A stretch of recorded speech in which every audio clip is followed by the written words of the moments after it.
I love reading, and reading by the pool, even better. But here's the thing.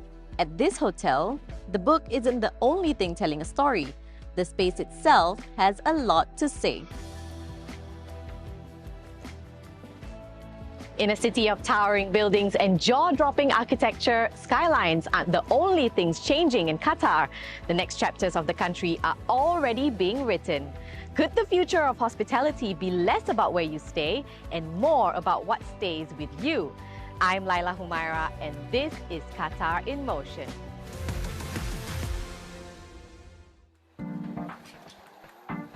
Did you know that Qatar has one of the highest numbers of hotel rooms in the GCC? According to Cushman & Wakefield, the number of hotel keys in Qatar hit a record of 40,000 at the start of the year. It's a huge milestone, but an underrated trend in the tourism industry is quietly driving a shift. Staycations. This trend has gone through a bit of a renaissance. Staycations aren't just simple getaways anymore. People are seeking meaningful experiences, even if it's just a day or two. Well, the newest additions to the Lusail skyline are these two imposing towers, which look like they have emerged from the shore's edge. The facade itself is a statement, a conversation starter. Behind me is the Rosewood Doha, Qatar's newest luxury hotel. From the inconspicuous wooden box on the shelves to the light fixtures and vintage finds, this hotel's approach to hospitality is hidden in plain sight.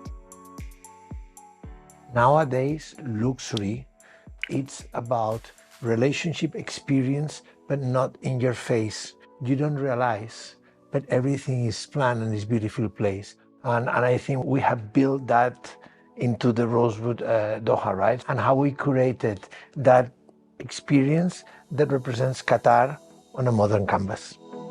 As one of the leading hotel brands in the world, it's no surprise that the recent opening has created quite a buzz. So far, the feedback has been exceptionally good. Part of that success, right, is on our first 60 days of opening. 90% of our occupancy is coming from staycations. So, what's making the hotel the most talked about in town? Well, let me show you. Nearly 600 of these lush, modern and stylish suites. Asaya, a members-only wellness club. It has a dining area, a pool, a well-equipped gym, and spa, among other things. And a culinary collection. Asian, Mediterranean, seafood, pastries, you name it. But today, I'm feeling peckish for some Peking duck. Kumadam is one of 8 F&B offerings here at the Rosewood Doha. Inspired by 1920s Shanghai, the restaurant was named after the fashion icon, Madame Wellington Koo. Blending vintage glam and elegant traditions, Kumadam serves decadent specialties like roasted duck, hand-pulled noodles, and tea ceremonies. There's only one tea sommelier in the hotel, and her job goes beyond blending, brewing, and serving specialty teas. She's helping to keep the ancient ritual alive. The art of tea making, it's a traditional ceremony that has been in the Chinese culture for over centuries. It's a way to show respect between the host to the guest. While the preparations may look simple, not all tea blends are the same, and they're all sourced directly from China. So we see the tea ceremony as a way of storytelling rather than just serving a tea on a cup of tea from the pot.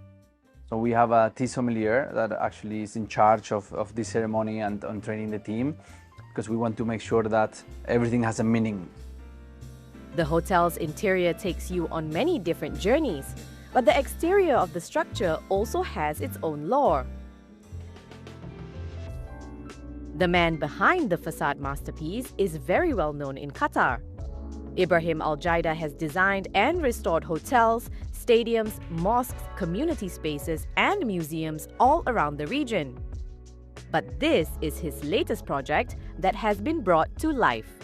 Tell us about the vision that you had, building the facade of the Rosewood Hotel, like corals coming out from the seabed. Tell us about that vision. In the past, we look at our architectural identity as a skin of a building. But now, with time and with the evolution of the development of architecture in our region and in Qatar in particular, we're sort of redefining identity, our nature's identity, our sand dunes, and the sea is a very important part of our history.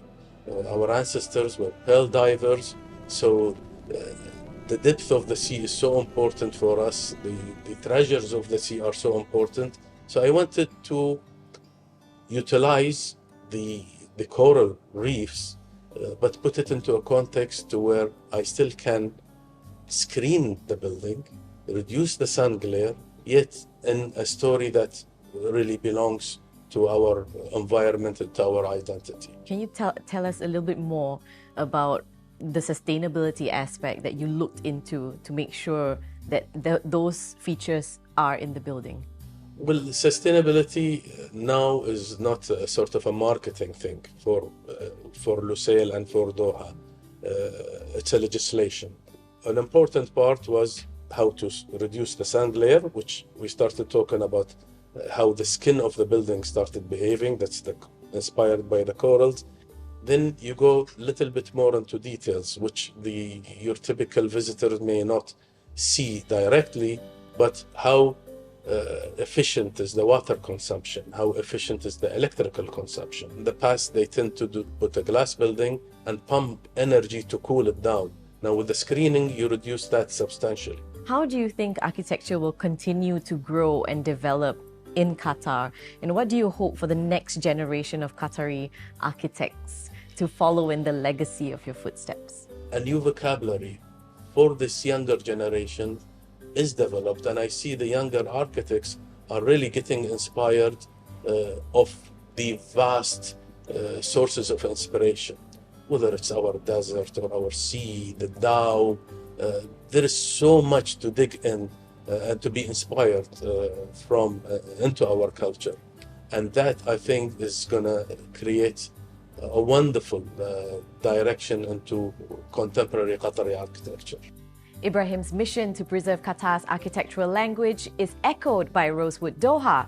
The hotel made itself a canvas for Qatari artists to showcase their talent, tell their stories, and display their heritage. For the China ware, we partner with Emergis, right? And Emergis helped us to find two local artisans, Gada and Noor, that both of them have prepared the China ware for the residents and for the houses. Aptly named Treasures of Land and Sea, Gada Al Qatar's art collection displayed at the Rosewood is among many of her works she describes as very personal. I did a collection inspired by the marine life of Qatar. Each set is a fish with its name and a corresponding pattern. The hamur is a fish that usually is found under rocks, and you can find them 3 to 4 meters deep. In the composition, you will see them sitting low on the plates.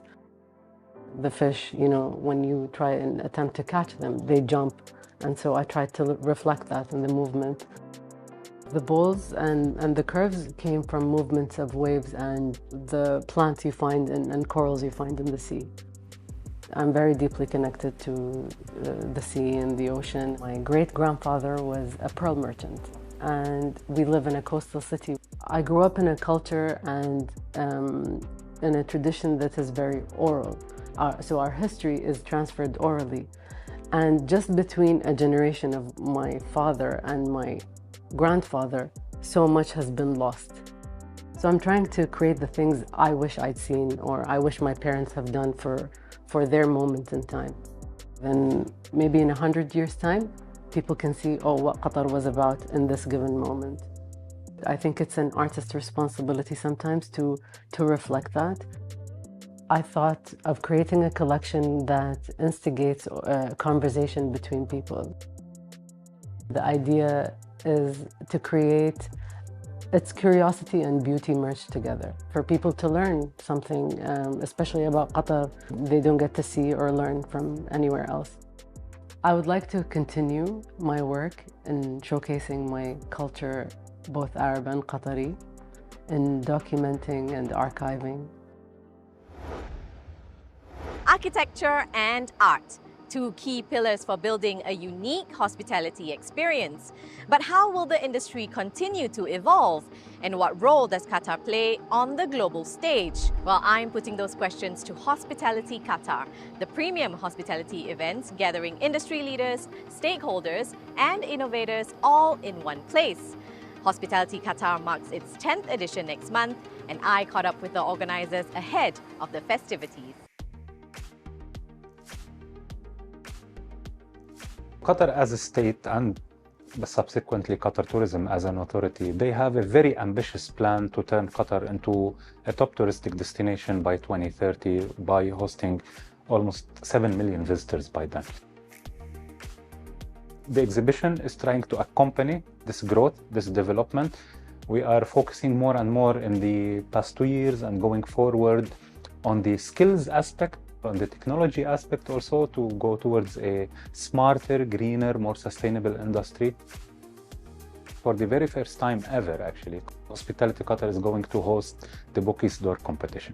Chefs from different institutions in Qatar are going to compete to select a winner who's eventually going to represent Qatar culinary scene in the regional and hopefully in the final later in 2027.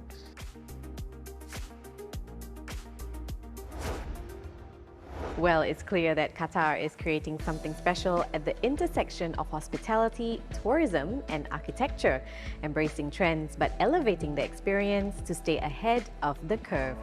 That's all for now, but thanks for watching Qatar in Motion. See you next time.